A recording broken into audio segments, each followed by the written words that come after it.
or on Twitter at KU Radio. From KUR News, I'm Mike Regensberger. Have a great day. Any views or opinions expressed on KUR are not necessarily those of Kutztown University, Kutztown University Student Government, Kutztown University Student Services Incorporated, KUR staff and management, or other affiliated organizations.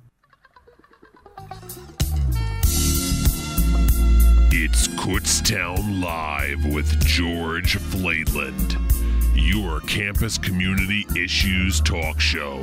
Call in live to Kutztown Live at 610-683-4859. That's 610-683-4859. Kutztown Live with George Flaitland. And now, live from the KUR studios, it's Kutztown Live. Hello, ladies and gentlemen, boys and girls. My name is George Flaitland, and I'm the host of Kutztown Live today from 2 to 3. And this is going to be our first show of the semester, spring semester 2015. And to kick off with today's show, we have in studio today Isabel Martinez, student, and Grace Hill, the director of the Women's Center. And Isabel, could you tell me a little bit about yourself? Yes, I can. I'm a Communication Studies major senior graduating in May. I am a Philosophy, Public Relations, and Women's Studies minor. I'm the president of FMLA, and I have in the past interned with the Women's Center, and I am interning with the athletic department this semester. All right, that's a list of stuff. Now, Grace, could you tell us a little bit about yourself and about what you do here at the university? I am Grace Hill, and I'm director of the Women's Center and the GLBTQ Resource Center. Both centers are located in Old Main. We do all kinds of things at the Women's Center. We are doing the Heart Healing Environment Advocate Response Team, where we respond to sexual assaults. It's a hotline through Berk's Women in Crisis. We also help sponsor with FMLA the Vagina Monologues, which is coming up this week. We work with the commission, and we work with other agencies and on and off campus to help create awareness about sexual assault and domestic violence. Well, thank you for coming on the show today.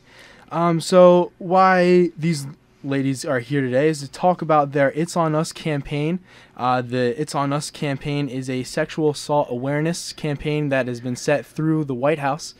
And they're on the show today to talk a little bit about why it's so important to have this initiative and why we should have this campaign at Kutztown University. So if you could talk a little bit about that with us, Grace, about what kinds of things are being set up to help the campaign progress here at Kutztown. Well, the important thing is that everyone knows that they can help to prevent sexual assault and relationship violence. And the way that they can do that, number one, is to go to itsonus.org online, and you can take the pledge. And after you take the pledge, and the pledge tells you that you're going to make a difference. You're going to stand up for other people, and you're going to step in if you see something that's happening, that someone is being hurt, or perhaps they've been drinking and someone's taking advantage of them.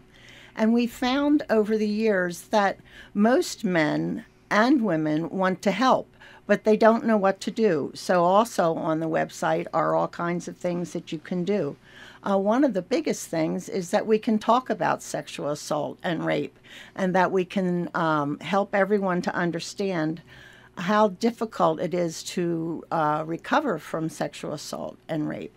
So there's a lot going on. We have buttons, and we're doing tabling.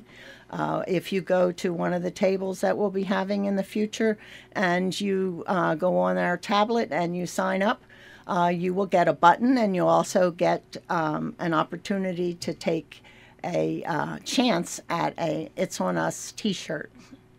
Okay, that's great. Now, one of the big misconceptions that people have about sexual assault and rape is that they're two different entities. Now, what are the differences between the two, Isabel, if you mind? Well, the common misconception rape and sexual assault are used interchangeably. However, they're not interchangeable. The nuanced difference between the two is that rape is the not explicit consent of penetration, whereas sexual assault is more you're not consenting and someone is touching you in ways you don't want to be touched. So it's easy to mix them up.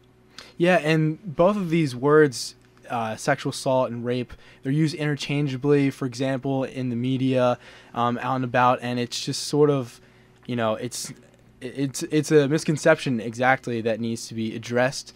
And it's good that we have this campaign. It's on us at Kutztown to do that. Now, what are some ways that if someone is sexually assaulted, that they can reach out by using this campaign? Well, the campaign is a way to create awareness about the things that you can do, and also to create awareness on campus. After you take the pledge, there's all kinds of things you can do. Some of the things that they have listed are, number 1, talk to your friends openly and honestly about sexual assault. Let's get the information out there. Number 2, don't just be a bystander. If you see something, intervene any way you can. Number 3, trust your guy. If something looks like it might be a bad, trust your gut. If something looks like it might be a bad situation, it probably is. Number 4, be direct. Ask someone who looks like they may need help if you can help them. Take an interest in other people and get someone to help you if you see something. Enlist a friend, a CA, a bartender or host to help you. Number 6, keep an eye on someone who has had too much to drink. If you see someone who is too intoxicated to consent, enlist their friend to help them leave safely. Don't leave a party without everyone that came there with you. Recognize the potential danger of someone who talks about planning to target another person at a party. And the list goes on. Understand that if someone does not or cannot consent, then it is rape. Never blame the victim. And this is one of the most important things that you can do, because people have a tendency to ask the questions of the victim, but they don't really consider how that re-victimizes the victim. And number 13 on their list is, if you are a victim or a survivor or helping someone in a situation, get help. And you can get help on campus by contacting HEART. That's the Healing Environment Advocate Response Team. You can, on the potty paper, you can see the call number to Berks Women in Crisis. You can get help at the health center. You can come to the Women's Center. You can find a friend or someone in your residence hall. Don't just think that it's going to go away. Help your friends to find a way to get help. Okay. Now, how can people take the pledge online to this campaign for It's On Us? Well, it's pretty simple. You just go on itsonus.org, and it's actually a really interactive site. It's kind of fun to play with. You scroll down to the section that says "Take the Pledge Today," and you take the pledge today. Yeah, it's a very interactive site. There's all kinds of videos and stuff with famous celebrities advocating for the It's On Us campaign, and it's been very powerful. Recently at the Grammys, President Obama was speaking about It's On Us campaign. Many viewers saw that, and it was great awareness for the campaign as well. Let's see here. So it's a campaign on campus for awareness. So how can kids on campus become a member of the campaign on campus? Well, everyone's involved in the campaign. It's not a club. It's not an elite group of people, right? So just by signing the pledge, just by taking the responsibility to do something if you see something and not just stand there and let it happen because you feel like you don't have a voice, that's how students can get involved in this. It's not, you're not part of it because you're not doing all the things that everyone else are doing. It's you're part of it because you're part of the university campus. Okay, all right, sounds good. And what kind of student leadership do you have within the campaign, just to help the awareness?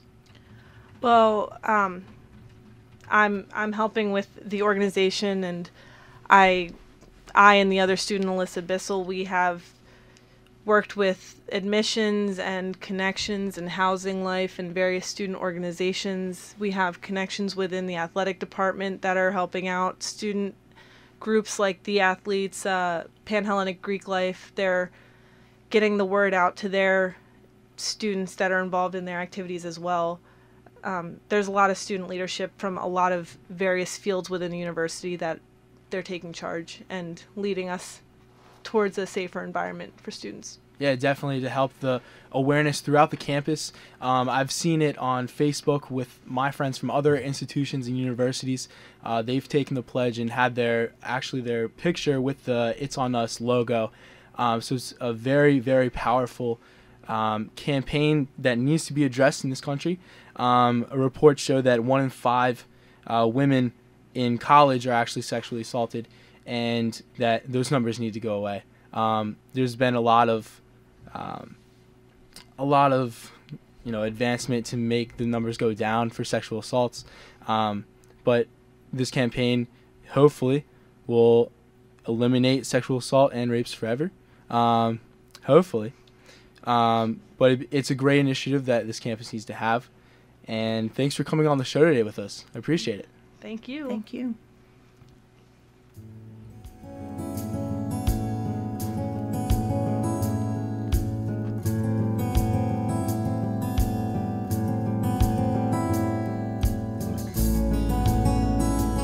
Everybody's talking about it. Stories. We love stories. Uplifting stories. Stories that challenge us. Stories that make us cry. Your stories, our community stories. This is The People Chronicles. Visit us today at thepeoplechronicles.com. And you can also hear the People Chronicles every Thursday at 11:30 a.m. on the radio voice, KUR. You're listening to Kutztown Live with George Flaidland on KUR. Call in at 610-683-4859. It's Kutztown Live.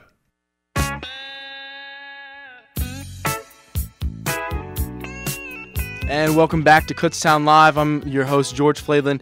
And here now we're sitting down with student body president of Kutztown University, Joe Scaboria. Joe, it's a pleasure to have you in studio today. Hey, thanks, George. Thanks for having me. So you've had a lot on your agenda recently. One thing that came out of the Keystone newspaper, actually, you sat down with a couple people, and student government board body, has had some talking with the president, Dr. Vargas, and some other administrators on the new tuition model and raise in-state prices. Can you talk a little bit about that today, Joe? Yeah, sure can.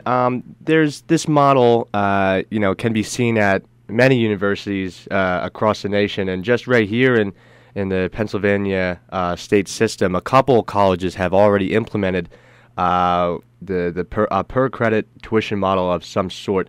The one that we're looking at, Shippensburg University is also looking at the same model.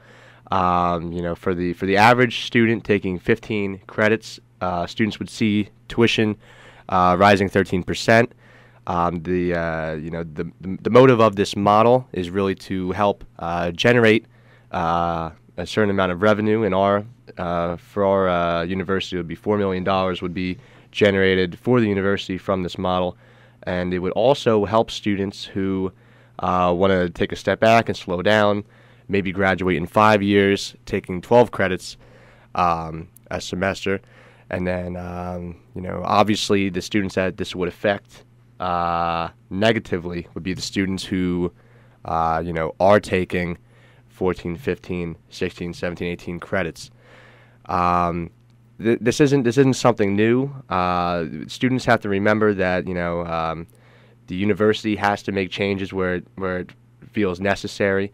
Some Apache schools have already implemented this, including Bloomsburg. Last year, they saw their tuition go up about $1,000. We also this was also implemented at Clarion, and you know, I know that the university has an ad hoc committee right now with members from many different constituencies. I know we're going to have 2 students on it from SGB, Matt Assad, the treasurer, and also an education representative, Alyssa Blasco. And they're going to sit down and they're going to look at this. They're going to look at this hard and do what's best for the whole university. Definitely, and this is going to affect a lot of students. As Joe said, for the majority of students, they'll see a 13% increase in their in-state tuition. And this is sort of the process that Kutztown really has to do in order to offset their $12 million deficit. It's the largest deficit in school history, and according to Mr. Jerry Silberman, it's one of the only things that the university can come up with to help raise money. But it's also part of a 3-step process, correct, Joe? Yes. 3-step process of $4 million here for the students, and then $4 million making cuts in the budget, and then $4 million also reallocating money in the budget, correct? Yes. This year $4 million is projected to be saved from the new way that Kutztown University is budgeting this year. So that has already been in effect this year. So we're hoping to, get some generate some revenue from that. Budgeting more liberally, just seeing, there are going to be changes in staff and cuts. Let's budget beforehand instead of waiting. So I think I 100% agree with the new way that Kutztown is budgeting. But one thing that we're going to have to look at as students who are the ones who are paying the tuition, is this good for all 9,000 of us? Not just a group here or a group there, but would this particular tuition credit model be, the right choice that we would make? So that's what we're looking at right now. Yeah, it's definitely a tough situation that Kutztown is in, being $12 million in deficit. Also, recently you've been on the presidential search committee. Yes. We've seen all 5 candidates. I know you're not allowed to talk too much about that, but when can we see potentially the next president at Kutztown University? Where we're at right now, George, we had the 5 candidates visit Kutztown University, have a number of meetings and open forums. They toured the campus as well as the town and met with community members. And the next step, which might be in the next couple weeks, is getting that number from 5 to 2. And once there are 2 candidates, of course, with an alternate, so technically 3. Those candidates will be, sent to the council of trustees, which is the next step of the process, and then the council will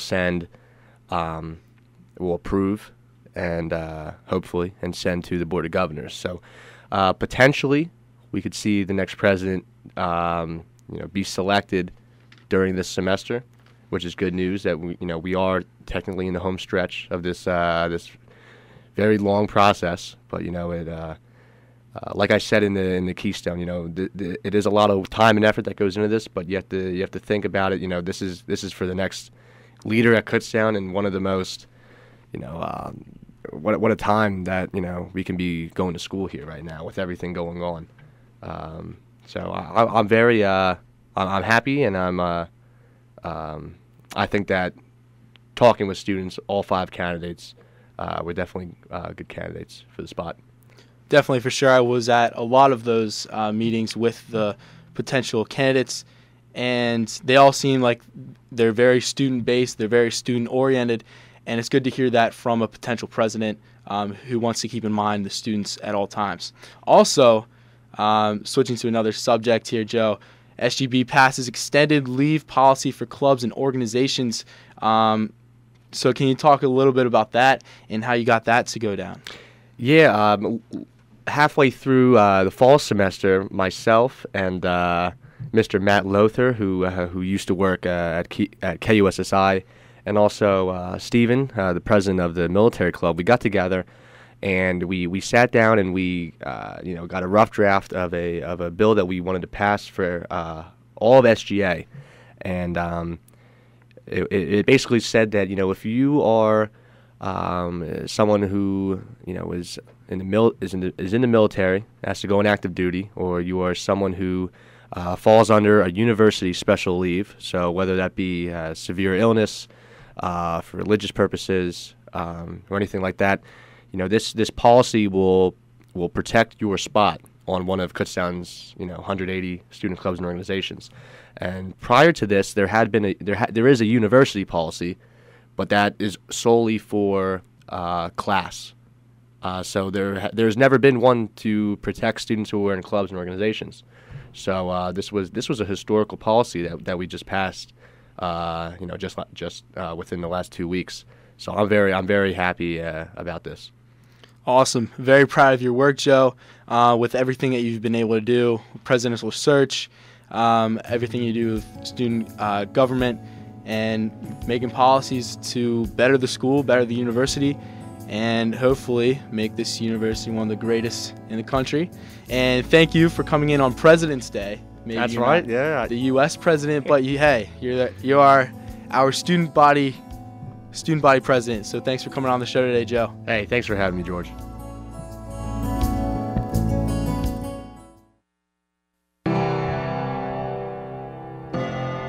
It's Telescopic Topics, a look into the world above us.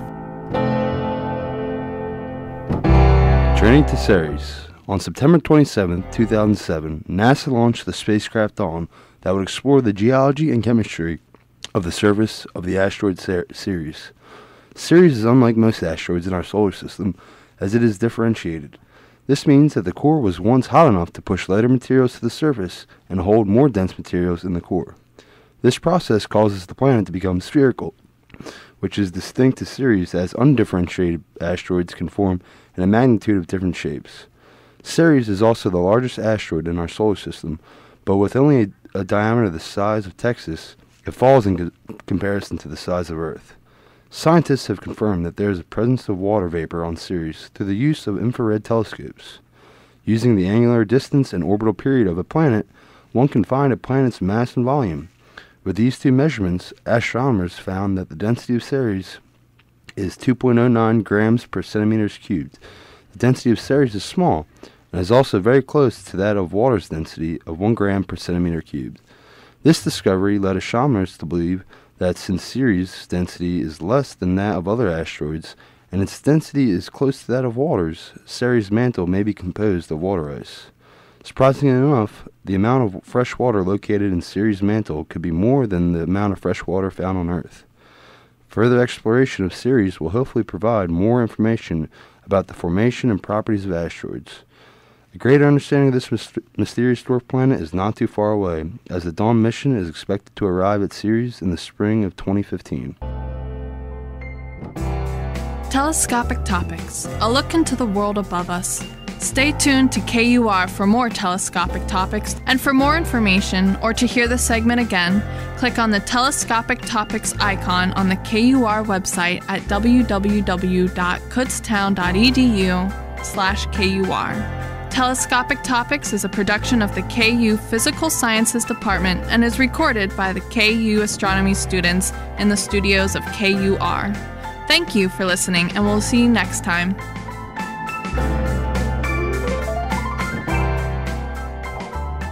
You're listening to Kutztown Live with George Flaidland on KUR. Call in at 610-683-4859. It's Kutztown Live. And welcome back again to the show. I'm George Flaidland, host of Kutztown Live. And today we have in studio the local famous legend, I'd like to say, Jim Meck, the lead frontman of Jim Meck and the Guide Dogs. Jim Meck was actually a Kutztown University graduate, 2006, with a music education. So, Jim, welcome to the show. Thank you. Thank you for having me. So, Jim, you've recently had a couple of concerts to help promote a very nice charity, the Greater Berks chapter of the National Federation of the Blind. So how did those concerts go for you, Jim? Well, we had one concert, and it went very well. And it actually started as a concert that I was booked for as part of the concert series at St. Paul's Lutheran Church in Fleetwood. And that was several months ago, but it was only recently that the Greater Berks chapter of the NFB had started. So I decided to use that as an opportunity to spread awareness and also maybe raise a little bit of money for this charitable organization that's part of a national organization, the NFB. And how did the Greater Berks chapter of the National Federation of the Blind, how did that sort of start and form? Well, I've known quite a few people who are blind and or visually impaired, as is the other term for some people might use for low vision. The NFB actually uses the term blind to cover all levels of sight.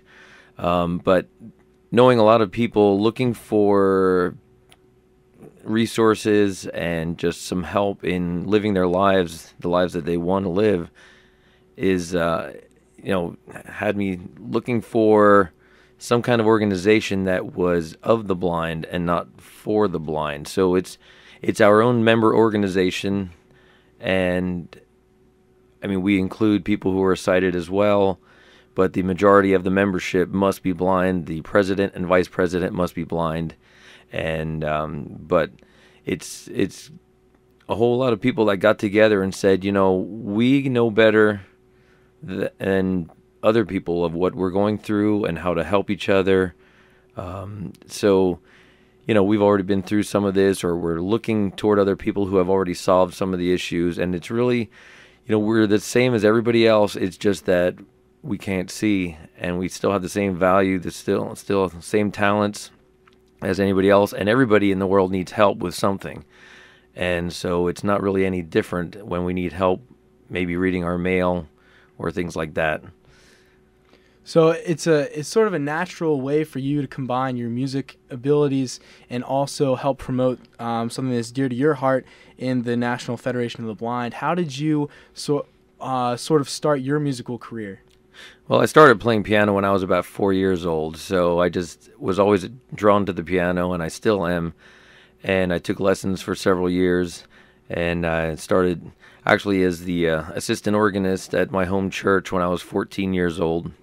And I'm still a church musician and music director right now at Christ Mertz Lutheran Church in Dryville. And but I also started playing out and playing gigs in restaurants when I was 18 at the 1760 house in Trexlertown. So I've been doing that for 30 years, and I'm pretty much booked sometimes 3-4 times a week. Wow, that's quite impressive. What kinds of styles of music do you play with your band? Well, most of my gigs are actually solo gigs, so I get to have the band with me once in a while, or I have a sax player, and we go out as a duo. But the styles are pretty much the same. It's a lot of Billy Joel, Elton John, piano-based rock and pop stuff. But I do everything from Frank Sinatra, Louis Armstrong, Ray Charles, through the oldies and Jerry Lee Lewis, and all the way up through Jason Mraz and John Mayer and Gavin DeGraw, and even a Kanye West tune just for fun. What's your favorite Kanye West song then? I do Heartless. Okay, all right. Is it tough sometimes trying to keep up with the music scene? Well, it's tough finding, things that fit my style and my instrumentation, but I mean, music is music, so whether it's old style or it's new style, it's just a matter of finding things that work for me. I can't, I'm not going to do any kind of music that's out there or pretend to do it. And I don't use automation. In other words, I don't use a karaoke track to back me up. Everything I do is live. And the recordings that you have on your website are absolutely fantastic. Thank you. Yeah, you're welcome. So as the president, going back to the National Federation of the Blind, as president, what sort of duties and responsibilities do you have for overseeing your chapter? Well, right now it's a lot because we only started on January 9th. That was the formation of the of the organization. So for me and our board of directors, we have we have a president, that's me, and then vice president, secretary, treasurer, and an additional board member. So a lot in this first month and a half is really kind of falling on us to get everything set up, and a Facebook page as well as a Twitter, and news, like an email newsletter, and doing a lot of promotion, which is really what I've been doing. I do it with my music, so I've kind of figured out a few things of how to promote everything, and just lining everything up, trying to determine what direction we want this chapter to go, and who are the people that will be able to help us, and what their talents are. So we're kind of in a research phase right now of figuring out, all the strength of the different people and the areas that they can help. So other than that, yeah, it's pretty much constant for me in the board of directors right now. Okay, yeah. As being a very new chapter since January, as you said. Yes. It's got to be a lot of work trying to set up everything. Now, well, it's helpful that we have the state affiliate. See, we're a chapter of the National Federation of the Blind, and it's very important that the distinction that it's of the blind and not for the blind. Other agencies do things for the blind as they see fit, where this is of the blind. And it's the NFB of Pennsylvania. So the states have their affiliates, and then they're connected through the national organization, which is over 50,000 members strong. Oh, wow. Wow. That's a very large amount. I didn't know quite the capability of how many people were in the National Federation. It's also 75 years old, so it's about time that Berks County has a chapter, I think. And there's a lot of people out there. I mean, we already in about a month and a half, I think, have around 30 or more members that have signed on with us, and we're going to grow. Yeah, that's very impressive. And what are some sort of outreach opportunities and some sort of events that you have coming up planning? I know you're just in the research mode for your chapter, but do you have any ideas going forward? Well, one thing that I'm pretty sure is going to happen is that my band, with Jim Mick and the Guide Dogs, we're going to be appearing at the Reading Fight and Phils this summer, like we did last year, and I'm looking to turn that into a promotional event. In fact, I pretty much look at turning every gig I have into an outreach opportunity, a teaching opportunity, if you will. And that goes back to my teaching degree that I earned here at KU in the music education. So, I mean, teaching is teaching. So, everywhere you go, there's an opportunity for that. So definitely the Reading Fightins, and we're thinking about other events that might be coming up as well. But there's nothing confirmed on the books right now for a specific event. Okay, all right. So, how far does your band travel, or how far do you travel when it comes to music and promoting your band? Well, as far as my music, yeah, as far as I would travel, pretty much if you're paying, I'm playing. I've played out in Wisconsin and Wisconsin Dells already at the Kalahari Resort. So, yeah, I mean, basically, if it makes sense to go, I'll go. But generally, the areas, Berks, Lehigh, and Schuylkill counties is pretty much the areas, from Cigars International to Cousins and over in Topton, and a lot of places. In fact, I do a lot of solo work. In fact, last night I played at Hotel Bethlehem. I'm there a couple times a month. This Wednesday I'll be at CJ Hummel's in Lenhartsville for happy hour at 6:30, and so that's pretty close by. And where was that again, Jim? CJ Hummel's. CJ Hummel's. Yeah, it's in Lenhartsville, and I start there at 6:30. That's a great place. In fact, I'm there every two weeks on a Wednesday. And this Saturday I'll be in Topton doing a benefit for the Brandywine Community Library. The last several years we've had a wine and chocolate event where they sell tickets and have money. They use the money for the library, and they also have a lot of local restaurants bring samples of food, so you can eat all you want there. And plus they have door prizes and, of course, live music. I'll be playing the grand piano there, and it's the location is at the Lutheran home in Topton, in the what they call the Henry Auditorium, which is a multi-purpose room. And that's Saturday night at 6 o'clock. And I think you can get tickets at the library, which is also on that campus of the home. All right. That's quite a bit of stuff that you're really into, Jim. Going from, the chapter of the blind, Federation of the Blind. Now, how can people get in contact with you and your services, either through your music or through your chapter? Well, they can always give me a call, 610-750-4526. That number is on my website, and my website is jimmec.com. That's JIMMECK.com. And they can email me, jim@jimmec.com. Those are probably the best ways to reach me. They can find me on Facebook. I have a Facebook page. It's Jim Mech Musician. I'm so close to 500 likes on that, and I have not purchased a single one. So they're not fake likes. They're actual real likes on that page. So if you can find Jim Mech Musician on Facebook and contact me through that as well. All right. So if you can contact Jim Mech through Facebook, through his website, and his phone number, I'm sure he will be more, as he said, if you can pay, he'll play for you. Doesn't matter if it's in Wisconsin. Did I hear Alaska, Jim? Is that where we're going next? I think I'm there now. All right, Jim. Well, thanks for coming on the show today to help talk with us about the National Federation of the Blind and to talk about your band. Well, I appreciate it. Check out the Greater Berks chapter Facebook page as well. You search that, you'll find it. All right. Thank you, Jim. Thank you so much. 1-800-222-1222.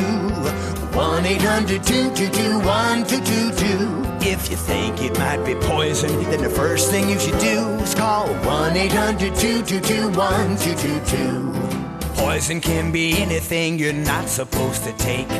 Antifreeze, pesticide, the wrong drug by mistake. If you breathe a nasty chemical, been bitten by a snake, call the Poison Control Center hotline.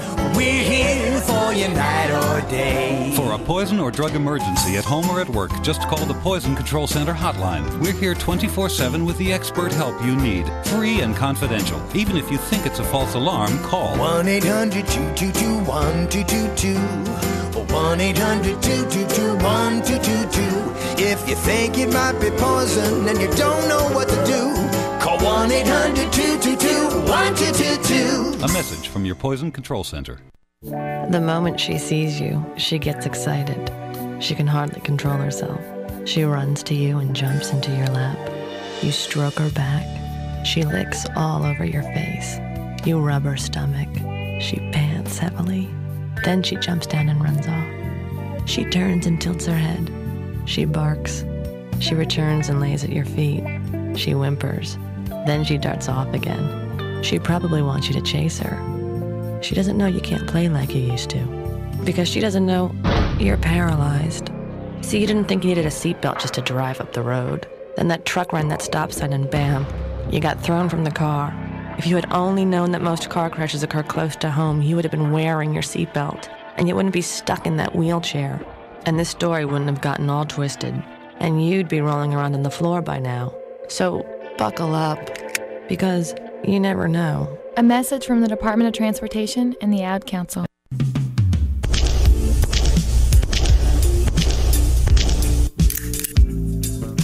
Did you know that 80% of KU students don't binge drink? Hanging posters again? Do you think that poster is really true? Yes, it is true. I am a KU health ambassador and familiar with the audit. KU students participate in alcohol screening each year. We use the Alcohol Use Disorder Identification Test. It is a simple way to screen and identify people who are at risk of developing alcohol problems. We have learned that the majority of students are taking care of business and focusing on academics. You know, most of my friends don't drink, so I guess what this poster is saying is true. Would you like to get a group of friends together for a bite to eat? Sounds great. Text me later. Kutztown Living, neighbor to neighbor. Funded by the Pennsylvania Liquor Control Board. Psst. Yeah, you. It's me, your heart. Listen to me. We've got to talk. High blood pressure is serious, and yours? Whoa. What happened to us? We used to be so much more active. But lately you've been ignoring me. I know you think I'm just gonna keep ticking away forever, but you're wrong. You can do so much more to control your high blood pressure. Doing the minimum isn't doing enough. I'm under a lot of pressure and can quit whenever I want. Bet you didn't know that. But I like my job. Just treat me better. Check on me. Give me something green to nibble on every once in a while. And maybe we can do some exercise on occasion. Let's get to it. After all, we're in this together. Listen to your heart. Don't let it quit on you. High blood pressure can lead to a stroke, heart attack, or death. Get your blood pressure to a healthy range before it's too late. Find out how at heart.org/blood pressure. Check, change, control. A message from the American Heart Association, the American Stroke Association, and the Ad Council. Hey, there he is. How's it going? I'm having a stroke. Are you going to shake my hand or what? I'm having a stroke. Wow, you're not even moving your arm. I'm having a stroke. Are you okay? I'm having a stroke. Your face looks weird, too. I'm having a stroke. Are you having a seizure or something? I'm having a stroke. When someone is having a stroke, they may not be able to say it with words, but their body language will tell you loud and clear. I'm having a stroke. You just need to know the sudden signs. Look for FAST, F-A-S-T. F, face drooping. A, arm weakness. Or S, speech difficulty. Then T, time. Time to call 911 immediately, because the sooner they get to the hospital, the sooner they'll get treatment. And that can make a remarkable difference in their recovery. Know the sudden signs. Face, arm, speech, time. Spot a stroke fast. Visit strokeassociation.org. Brought to you by the American Stroke Association and the Ad Council. It's on us to stop sexual assault. It's on us to be more than a bystander. Not look the other way if we see something bad happening. Not give our friends a pass. Create an environment where women feel and are safe. It's on us to stand up to those who tell us it's not our business. Hold our friends accountable for their actions. It's on us, the Golden Bear community, to stop sexual assault. I took the pledge, and you can too, at itsonus.org. Attention all Philadelphia sports fans. Tune in to the Tyler Werner Show right here on KUR every Wednesday from 11 a.m. to 1 p.m. as we discuss the critical offseason that lies ahead for your Philadelphia Eagles. Plus, we'll be talking Sixers, Flyers, and Phillies as they look to find their way back to the top. Like my page on Facebook to stay up to speed and hear the podcasts at facebook.com/Tyler Werner Show. That's Wednesdays from 11 a.m. to 1 p.m. for your fill of Philadelphia sports talk right here on the radio voice of Kutztown University, KUR. My name is Bruce Moyer, and I am a PennDOT equipment operator in Berks. We work hard clearing roads during winter weather events to get drivers from place to place safely. If you encounter plow or salt spreader, remember to allow 6 car lengths between your vehicle and our equipment.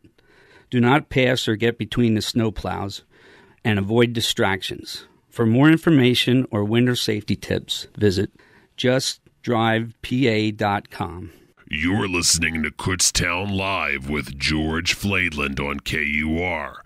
Call in at 610-683-4859. It's Kutztown Live. All right, ladies and gentlemen, boys and girls, welcome back to Kutztown Live. I'm your host, George Flaidland, and today I have a special co-host with me from Reading's WEEU, Nick Lawrence. Nick, welcome to the show. I appreciate you being a mentor last semester for Steve and now for me as this semester goes on. Well, it's a lot of fun for me to be here, George. I really enjoy doing this, and it's great to be back on a college campus and working with kids like you guys. And I'm excited about this because, I listened to your interviews that you did earlier in the show. You're doing a great job with it, and I know you're going to really be good at this. So you're a natural for this, man. You're good. No, I mean that sincerely. It's good. Well, thank you, Nick. I appreciate it. I'm just sort of maybe this is kind of corny to say, but I'm curious, George. Yeah. As you can say, I like to know. Sure. I like to know what people do. I like to know their dreams, aspirations, sort of things like that. So it's sort of natural for me to ask these kind of questions to figure out what people do, what people do for their livelihood and that sort of thing. Well, and you got to be hungry for knowledge, which is what you are. You just said that in another way, right? I mean, you like to learn, you like to grow. I mean, in media, being in media and interviewing people, you're just like reading their book every time you talk to them, right? It's really cool, actually. I think it's great. If you're that hungry to learn and to meet people, then you're in the right place here. Well, thank you, Nick. I appreciate it. I've had a couple unique opportunities here on campus, actually through Kutztown University Radio, KUR. I was able to interview President and CEO of Verge Campus back in the fall, and it was a great experience. Had a sit-down interview, 10 minutes long, and learned a lot of things about life, really, and sort of my passion for interviewing people, I guess. So what do you think about campus life? You're a freshman, right? You're in first year? I am a freshman. Okay, indeed. so what do you think about campus life? How does it compare, let's say, to being in high school?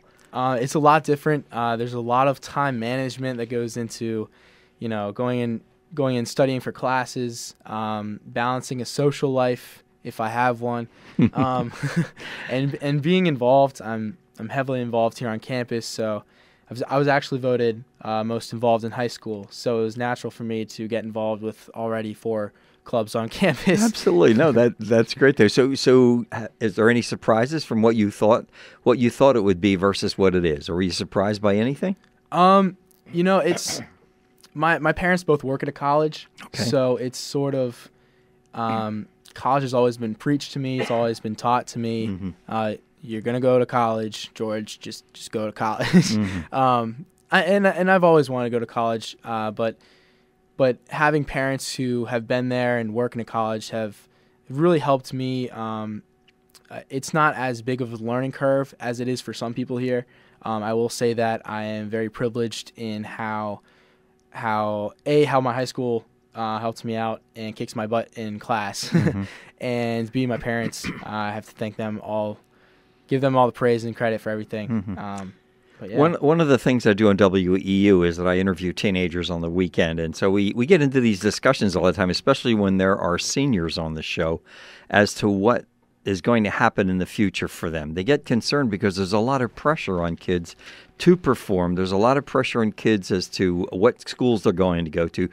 How do you choose a school? Do you choose on the price? Do you choose it on the location? Do you choose it on the subject area that you want to be taking? Because college today, George, is really expensive, isn't it? President Obama proposed that the government pay for community colleges, and some people think that's a great idea. Other people think it's a terrible idea. What's your take on it? What do you think? Well, personally, I wanted a school that wasn't too far from home, wasn't too close. As I said, my parents work at a college, so I didn't really want to attend Franklin Marshall College in Lancaster. I wanted to get out of Lancaster at least. And financially, Kutztown made sense for me. Fortunately, I don't have too many student loans after college, so that was appealing to me. I have a lot of other friends who are, they have massive amounts of debt eventually going after college. So at least at Kutztown, I can just focus on my studies and not have to worry too much about finances, even though many people do have to worry about finances. We were reading an article on the show about a woman who had gone to school in the 1980s, and she was still paying off her college debt from the 1980s. So I can see it's really difficult for kids to make a decision as to where they're going to go. And then, you think there's any pressures to go to, let's say, a named school in any way? Did you feel that at all? There definitely was pressure. Socially, to go to like you said, a name school, like a big name school, like Penn State or something like that. And I have a lot of friends who they go to great institutions and they've earned it. But financially, sometimes, at least for me, it just made sense to go to Kutztown. Not to say that Kutztown is any worse or anything like that. It was a natural fit for me, and I felt great when I stepped onto campus. So. Well, we have a couple of producers working at the station, and they had gone to schools that are they're in the state school system here in Pennsylvania, and not like George Washington or any of the big schools in Washington or in New York, or any of that stuff. And their opinion was that it really isn't worth the difference in the money that you pay to go to one of those big schools. And yet somebody who goes to Princeton or Harvard, they come out with that name behind their name. You think that gives them a leg up on a job, or is it really what you make of it? What do you think? I feel like with any job that you have, it's who you know and how you know. Okay. With any industry or anything, if I knew a Kutztown grad and the Kutztown grad wanted to, have a Kutztown kid come onto their job, I feel like they would rather have a Kutztown person than somebody else. However, you still have to back it up with your credentials, with what you've been able to do in college, and still have a work ethic, I think. For me at Kutztown, it's been great. I have so many opportunities for me. I mean, I'm talking to you right now, a veteran in the radio. Well, thank you. That's nice of you to say. You definitely. But the opportunities that I have here at Kutztown are greatly different than what I would have had at a big institution where I would be a small fish in a big pond, whereas here I could, potentially be a big fish in a smaller pond, even though the pond is about 10,000 students, but it's whatever. No, I get it. So in other words, like maybe a big name school, get your foot in the door, as they say, that old expression, but it doesn't make you stay. Right, you have to perform. That's what you're saying, right? That the quality of what you've learned and how you perform makes a difference, not the name of the school. But I think you made a good point, though, that if you're interviewing with a Kutztown grad, there's a greater chance that person's ears might perk up because you are a Kutztown grad, right? And so maybe that's true with the big name schools as well. I don't know. Yeah, so if a Princeton grad is going to choose between a Kutztown grad and a Princeton grad, they're probably going to choose the Princeton grad. But you still have to look in what that student did throughout college and what they've been able to bring to the table. I feel like if I was at a larger institution, I wouldn't have my own radio show. I wouldn't be able to be an anchor on Newsbreak. I wouldn't be able to be the assistant sports editor of the newspaper. There are 500 people probably lining up for an assistant sports editor job at Penn State University, whereas at Kutztown, there's not too many people who are going out for it, so I might as well make the best of it and still get my writing published online and in the print, and I can still talk with people like the student, like the interview earlier I had with Joe Scaboria. I can still talk to the student body president of our institution and not have to go through 50 hoops to try and do that. I mean, he's literally right across the hallway. So Kutztown is great in that aspect where it's a very close, tight-knit community, and if you want to stand out, I feel like you can do it. I think it's important. Another thing, I was just thinking as you were talking, my son is he works for a big firm in New York, and he's an engineering firm. But they use him many times to go to the local colleges to find engineers. And what he says is he finds a lot of kids, a lot of young people who are very well educated. They know their skills inside and out, but they can't communicate. And that's why this is important. What you're doing, I think, is important here because you can have all the knowledge in the world, but if you can't communicate it to anybody, it doesn't matter, right? It's like you might have some great professors here, but if they can't teach, it doesn't make a difference. What do you think about that? I mean, communication is big for me personally. Yeah. Just because I feel like I want to take my career into the media somewhere. So obviously, I'm going to have to communicate my ideas, my opinions, and that sort of thing. But it just makes sense to have good communication skills anyway. I took a communication class here, actually 2 communication classes here, and both of them emphasize that if you can't speak or communicate effectively with other people, then you can't work effectively and ultimately get the job done, which that's what jobs want you to do, get the job done. Yeah, and you guys are in a competitive time in your life where you have to have all of the skills because you guys aren't. One of my students on the show one time said we're not just competing with other people in our high schools, we're not competing with other people in our colleges, we're competing with the world now. Right, you go out for a job, and there are international people come from other countries here to get many of the jobs that American students apply for. So you have to be able to do everything. You have to be able to write well. You have to be able to speak well, because that's all part of communication, I would think. Anyway, what do you think? Yeah, you have to somehow differentiate yourself from somebody else. If everybody has the same sort of, good grades, they have this, they have that, but do you have extracurricular activities? Are you still able to contribute to the university perchance? And there's a lot of things that I feel like employers look at that students should be taking advantage of, but they're not really taking advantage of. I have a lot of people in my dorms, for example, who I feel like they just stay in the dorms all the time, and they could probably help greater themselves either leadership-wise or in some other way to help themselves really and stand out at Kutztown University. Yeah, I mean, there's so many opportunities here to do so many different things. But like you said, some kids just they pigeonhole in one area, and you're losing out on all the opportunities that are here. I know some of the kids that I work with, they always tell me that they have to do everything now. They're involved in community service, and the colleges want to see all the other things you've been doing other than just getting good grades, because a lot of kids have straight A's. A lot of kids they're in AP classes and everything, and so really what happens is that you have to be good at everything, really. Yeah, and that's why I feel like I keep telling myself I'm a three-headed monster, going through from interviews on radio and Newsbreak and the Keystone, just because I want to get a little bit of taste of everything before I do something for the rest of my life. Mm-hmm. And hopefully it'll bring out good things in the future.